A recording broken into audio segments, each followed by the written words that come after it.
After 5 years of concepts, teasers and furious behind-the-scenes development, it's finally here, a rear-wheel drive, performance saloon by Kia.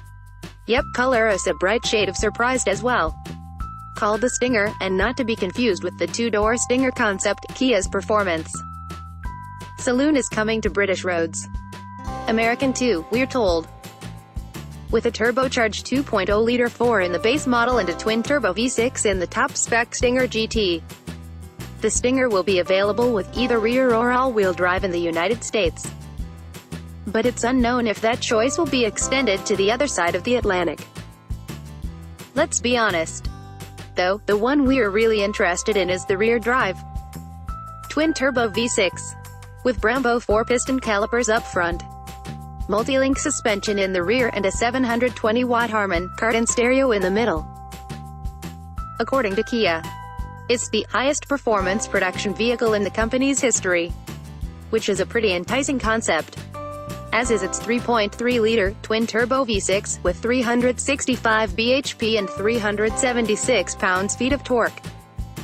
More enticing is a 0 to 62 miles per hour figure of 5.1 seconds and a top speed of 167 miles per hour. All from a 4-door Kia, the sensible version. If that sort of thing appeals to you, will likely make very close to 255 bhp and 260 pounds-feet. Kia hasn't screwed down the exact figure, so it won't be a slouch. Both versions will channel the power through an 8-speed automatic, with no mention of a manual. Boo. Then again, if Alfa can get away with an auto-only spec sheet, in the UK, and Australia, and America, with the Giulia QV, perhaps it's not a huge gamble. The all-wheel drive system is, thankfully, rear-biased, with torque vectoring to keep things entertaining in the bends. And the rear drive versions come with proper, mechanical limited-slip differentials. Size-wise, the Stinger is longer and wider than roughly everything else in the small executive saloon class. It also has a longer wheelbase than the Audi A4, Lexus GS and Mercedes CLS, so it could even be cross-shopped with the likes of E-classes. Maybe. The chassis is made with 55% high-strength steel, which helps to keep the rigidity up and the weight down. Kia also says it helps to keep the cabin quiet. But we'll have to ask an acoustic engineer why exactly that is. A light, stiff car with independent suspension should make for an agile handler. And it doesn't seem to be overtired either. Yes, that's a phrase. With 225 wide tires all around on the 2.0, and 225 front 255 rear on the V6. So it should be a pretty delicate handler, unless the electric power steering saps all the feel.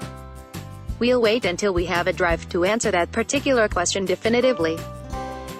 According to Kia's top European designer, Gregory Guillaume, the Stinger's not about outright power, hard-edge dynamics at the expense of luxury and comfort. So don't expect a full-tilt competitor for AMGs and RS Audis. It's all in the GT style of things.